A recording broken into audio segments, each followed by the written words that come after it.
Antes de discutir Jerusalém hoje, eu preciso te mostrar algo que muda completamente o ponto de partida do debate.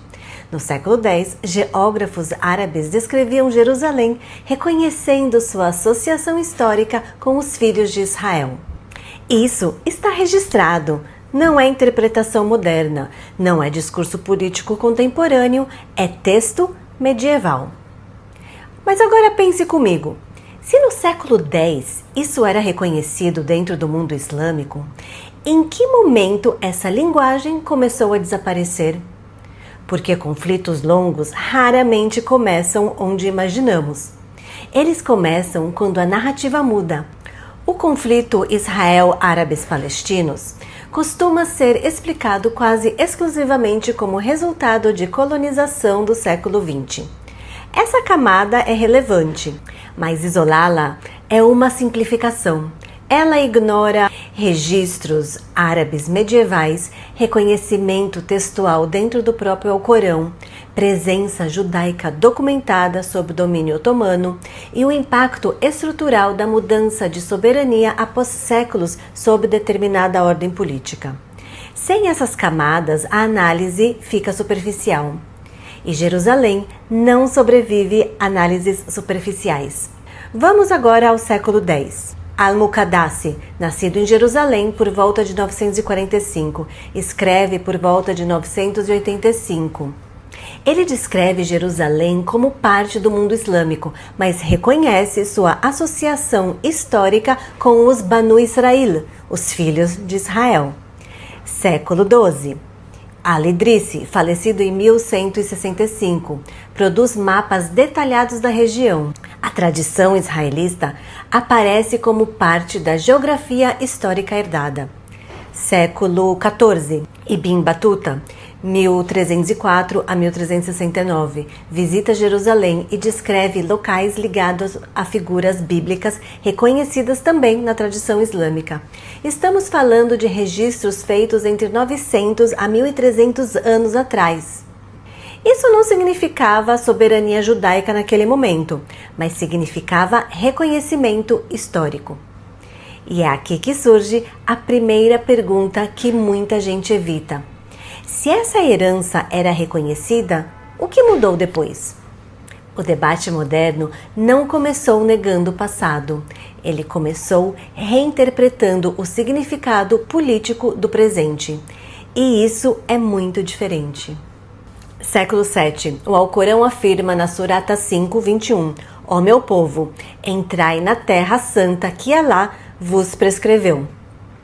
Tradicionalmente, exegetas clássicos interpretaram esse versículo como referência aos filhos de Israel.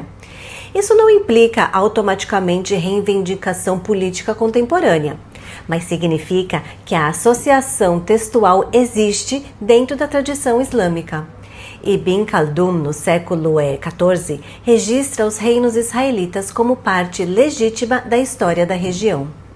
Registros administrativos otomanos entre os séculos XVI e XIX documentaram comunidades judaicas contínuas em Jerusalém, em Safed, em Hebron, em Tiberíades. Ou seja, a presença judaica não surge no século XX. Ela é documentada ao longo dos séculos sob diferentes soberanias. Então a pergunta muda o foco. Não é apenas quem estava lá, é o que acontece quando a soberania muda. Em 1867, Mark Twain percorre a região sob o domínio otomano. Em 1869, ele publica The Innocents Abroad. Ele descreve partes da região como economicamente estagnadas e pouco povoadas em comparação com centros urbanos europeus na época. Ele também menciona comunidades judaicas presentes em Jerusalém. Isso ocorre 30 anos antes do primeiro Congresso Sionista de 1897. O ponto aqui não é dizer que a terra estava vazia. Isso seria historicamente incorreto. O ponto é entender que não existia ali um Estado Nacional palestino moderno sendo invadido. Era uma província otomana dentro de um império multinacional e sem soberania nacional árabe independente. Mas ainda falta uma camada decisiva, porque demografia não explica tudo. Soberania explica mais. O que acontece quando um território muda de soberania após séculos, sob determinada ordem política? Até aqui falamos de presença, mas presença não é o que torna o conflito permanente, é a mudança da ordem. Após a conquista árabe entre 636 e 638, a região integra o mundo islâmico. Com exceção do período cruzado, ela permanece sob o domínio islâmico ou otomano por cerca de 13 séculos. Na tradição jurídica clássica islâmica, existe o debate sobre categorias como Dar al-Islam e Dar al-Harb. E aqui no card eu estou colocando para vocês um vídeo que eu expliquei mais sobre o assunto. E sobre territórios que deixam de estar sob soberania muçulmana. Não há unanimidade entre juristas históricos sobre todas as aplicações dessas categorias, mas o conceito de centralidade da soberania islâmica faz parte da tradição jurídica clássica. Para determinadas correntes interpretativas, a perda de controle político pode adquirir dimensão normativa. Aqui o debate deixa de ser apenas territorial, ele toca estrutura religiosa. O conflito não nasce apenas da terra, ele nasce da mudança de ordem política e da interpretação dessa mudança. Em 1964 é fundada a OLP. Em 1968, sua Carta Nacional declara rejeição da legitimidade de Israel, defesa da luta armada, indivisibilidade da Palestina histórica. Estamos falando de um movimento nacionalista majoritariamente secular. Yasser Arafat reconhece Israel apenas em 1993, nos Acordos de Oslo. Ou seja, a rejeição política organizada antecede o Hamas. Isso mostra que a dimensão nacional não pode ser ignorada, mas ainda não é o quadro completo. Em 1988, o Hamas publica sua Carta Fundamental. Declara a Palestina como o Waqf Islâmico Perpétuo. Cita o Hadith de Said Muslim associado à narrativa escatológica de confronto futuro. Aqui a linguagem deixa de ser apenas nacionalista, torna-se religiosa e escatológica. Isso não significa que todos os muçulmanos adotem essa leitura, mas significa que essa leitura está documentada em textos oficiais de um movimento relevante. Reduzir o conflito exclusivamente a território ignora documentos.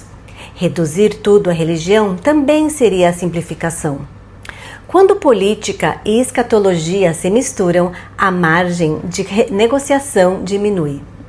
Temos então fontes árabes medievais registrando herança israelita. Texto corânico associando a terra aos filhos de Israel. Presença judaica documentada sobre domínio otomano. Uma província imperial no século XIX, não um Estado nacional moderno. Rejeição política formal no século XX. Fundamentação religiosa explícita com movimentos islamistas.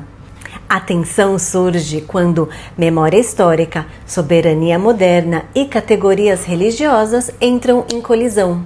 Até agora eu mostrei algo desconfortável para muita gente, que durante séculos, dentro do próprio mundo islâmico, a associação histórica judaica com a terra não era apagada, ela era registrada. Então a pergunta inevitável é: se o reconhecimento existia, em que momento Jerusalém deixa de ser apenas cidade sagrada e passa a se tornar eixo de disputa teológica global? Porque existe um ponto específico da história em que Jerusalém deixa de ser só memória e passa a ser instrumento político.